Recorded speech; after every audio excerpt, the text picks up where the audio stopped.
La ilaha illallah Muhammadun Rasulullah alaihi salatullah wa alihi wal ahibba.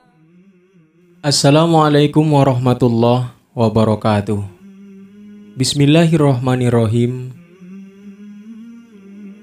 Pertama-tama marilah kita panjatkan puji syukur kehadirat Allah Subhanahu wa Ta'ala yang telah memberikan kita nikmat yang sebegitu luar biasa, yakni nikmat iman dan Islam.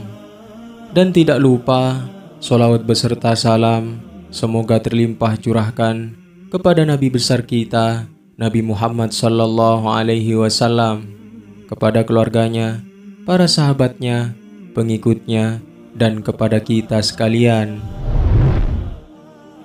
Alkisah di Yaman, tinggallah seorang pemuda bernama Uwais Al-Qarni yang berpenyakit sopa. Karena penyakit itu, tubuhnya menjadi belang-belang. Walaupun cacat, tapi ia adalah pemuda yang soleh dan sangat berbakti kepada ibunya, seorang perempuan wanita tua yang lumpuh. Uwais Al-Qarni senantiasa merawat dan memenuhi semua permintaan ibunya. Hanya satu permintaan yang sulit ia kabulkan. "Wahai anakku, mungkin ibu tak lama lagi akan bersamamu. Ikhtiarkan agar ibu dapat mengerjakan haji," pinta sang ibu. Mendengar ucapan sang ibu, Uwais Al-Qarni termenung. Perjalanan ke Mekah sangatlah jauh. Melewati padang tandus yang panas, orang-orang biasanya menggunakan unta dan membawa banyak perbekalan. Lantas, bagaimana hal itu dilakukan Uwais yang sangat miskin dan tidak memiliki kendaraan? Uwais Al-Qarni terus berpikir mencari jalan keluar. Kemudian dibelilah seekor anak lembu. Kira-kira untuk apa anak lembu itu? Tidak mungkin pergi haji naik lembu. Uwais membuatkan kandang di puncak bukit. Setiap pagi ia bolak-balik menggendong anak lembu untuk naik turun bukit. "Uwais gila, Uwais gila," kata orang-orang yang melihat tingkah laku Uwais. Tak pernah ada hari yang terlewatkan ia menggendong lembu naik turun bukit. Makin hari, anak lembu itu makin besar, dan makin besar pula tenaga yang diperlukan Uwais. Tetapi karena latihan tiap hari, anak lembu yang membesar itu tak terasa lagi. Setelah 8 bulan berlalu, sampailah pada musim haji. Lembu Uwais telah mencapai 100 kg. Begitu juga otot Uwais yang makin kuat. Ia menjadi bertenaga untuk mengangkat barang. Tahukah sekarang orang-orang apa maksud Uwais menggendong lembu tiap hari? Ternyata ia sedang latihan untuk menggendong ibunya.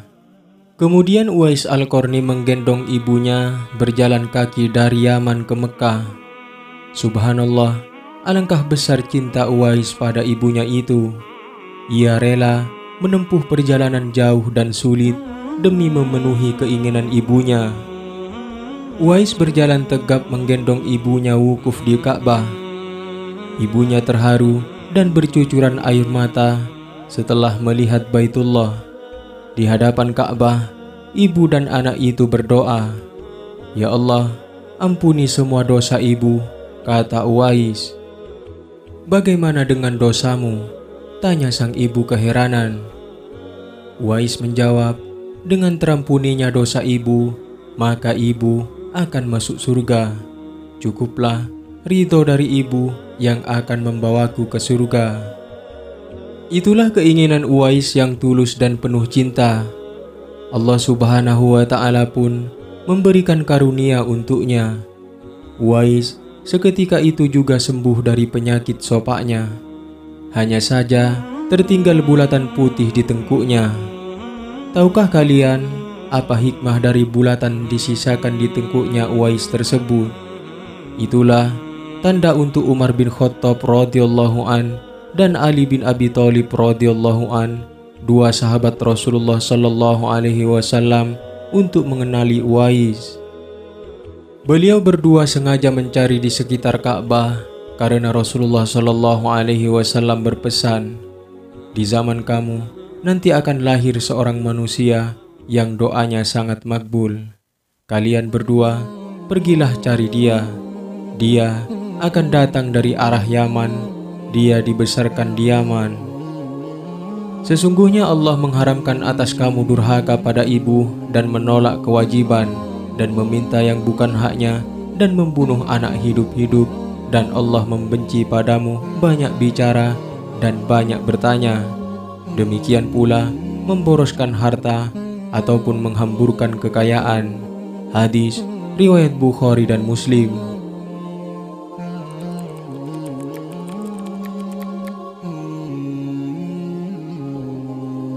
Setelah menempuh perjalanan jauh, akhirnya Uwais Al-Qarni sampai juga di kota Madinah. Segera ia mencari rumah Nabi Muhammad Sallallahu Alaihi Wasallam. Setelah ia menemukan rumah Nabi, diketuknya pintu rumah itu sambil mengucapkan salam. Keluarlah seseorang seraya membalas salamnya. Segera saja Uwais Al-Qarni menanyakan Nabi yang ingin dijumpainya.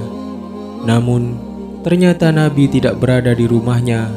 Beliau sedang berada di medan pertempuran. Uwais Al-Qarni hanya dapat bertemu dengan Siti Aisyah, istri Nabi Muhammad Sallallahu Alaihi Wasallam.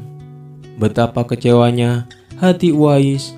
Dari jauh ia datang untuk berjumpa langsung dengan Nabi Muhammad Sallallahu Alaihi Wasallam, tetapi Nabi tidak dapat dijumpainya.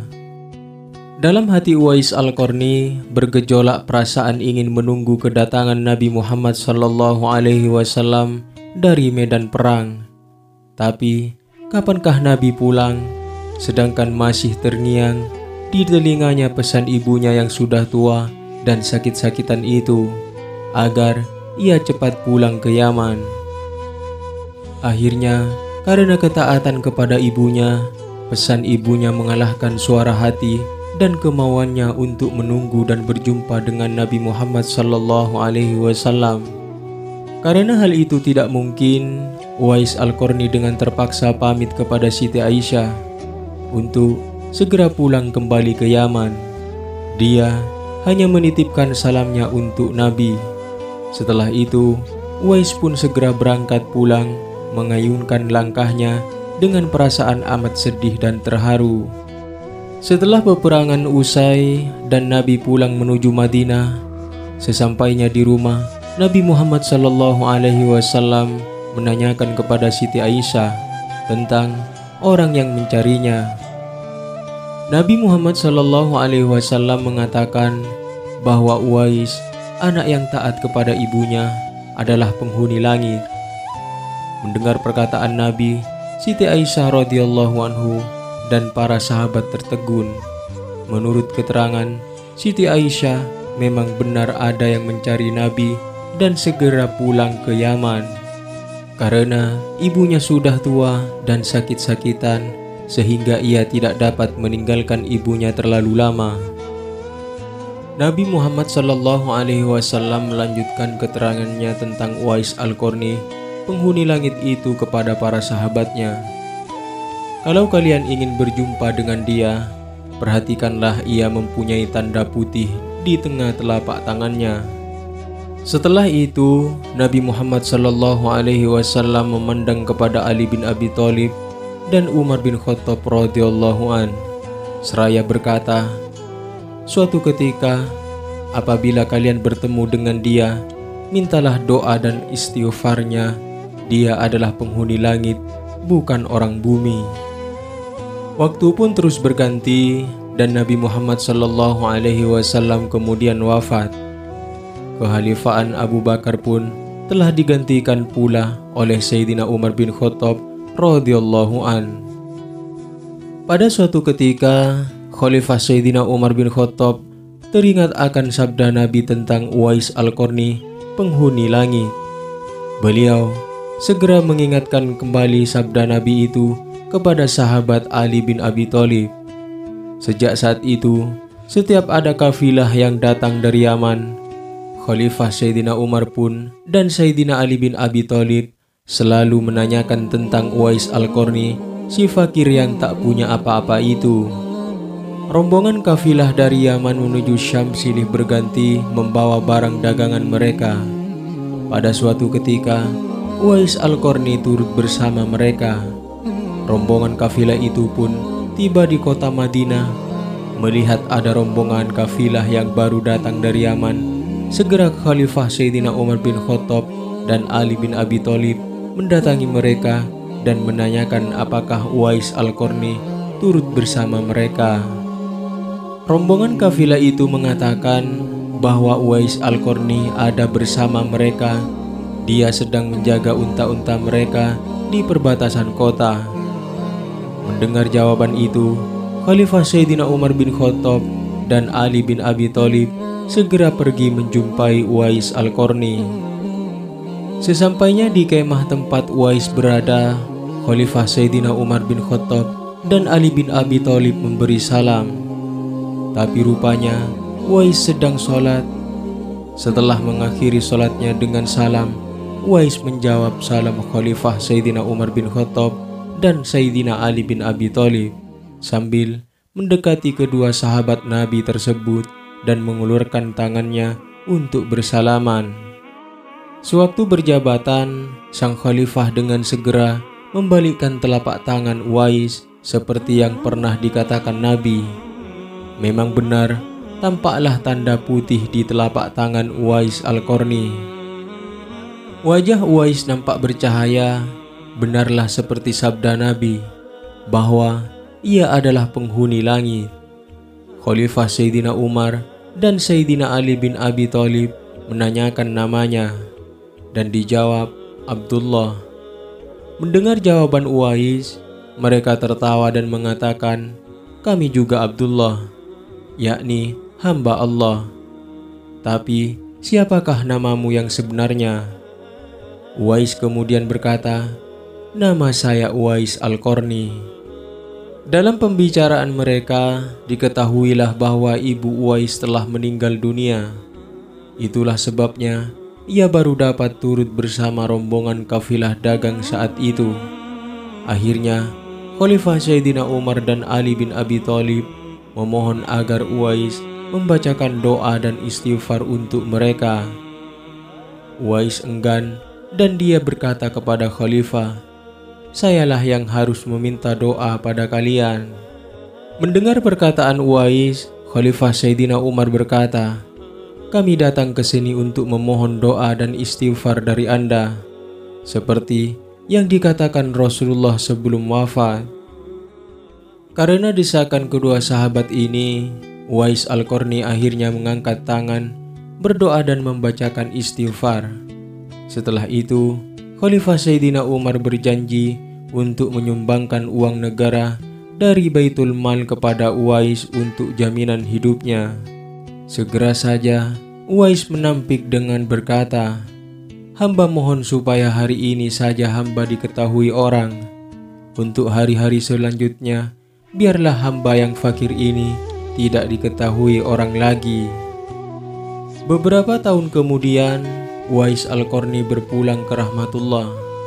Anehnya, pada saat dia akan dimandikan, tiba-tiba sudah banyak orang yang ingin berebutan ingin memandikannya. Dan ketika dibawa ke tempat pembaringan untuk dikafani, di sana pun sudah ada orang-orang yang sudah menunggu untuk mengafaninya. Demikian pula ketika orang pergi hendak menggali kuburannya, di sana ternyata sudah ada orang-orang yang menggali kuburannya hingga selesai. Ketika usungan dibawa ke pekuburannya, luar biasa banyak orang yang berebutan untuk mengusungnya. Meninggalnya Uwais Al-Qarni telah menggemparkan masyarakat kota Yaman. Banyak terjadi hal-hal yang amat mengherankan. Sedemikian banyaknya orang tak kenal berdatangan untuk mengurus jenazah dan pemakamannya. Padahal Uwais Al-Qarni adalah seorang yang fakir yang tidak dihiraukan orang. Sejak ia dimandikan sampai ketika jenazahnya hendak diturunkan ke dalam kubur, di situ selalu ada orang-orang yang telah siap melaksanakannya terlebih dahulu. Berita meninggalnya Uwais Al-Qarni dan keanehan-keanehan yang terjadi ketika wafatnya telah tersebar kemana-mana. Baru saat itulah penduduk Yaman mengetahuinya siapa sebenarnya Uwais Al-Qarni. Selama ini tidak ada orang yang mengetahui siapa sebenarnya Uwais Al-Qarni, disebabkan permintaan Uwais Al-Qarni sendiri kepada Khalifah Sayyidina Umar dan Sayyidina Ali bin Abi Thalib agar merahasiakan tentang dia.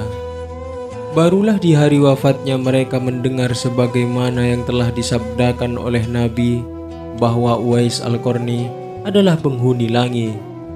Begitulah Uwais Al-Qarni, sosok yang sangat berbakti kepada orang tua, dan itu sesuai dengan sabda Rasulullah Shallallahu Alaihi Wasallam ketika beliau ditanya tentang peranan kedua orang tua. Beliau menjawab, mereka adalah yang menyebabkan surgamu atau nerakamu. Hadis riwayat Ibnu Majah. Dan demikianlah sedikit kisah Uwais Al-Qarni, pemuda istimewa di mata Rasulullah Shallallahu Alaihi Wasallam. Mudah-mudahan video singkat ini bermanfaat. Wallahu a'lam bishawab. Assalamualaikum warahmatullahi wabarakatuh.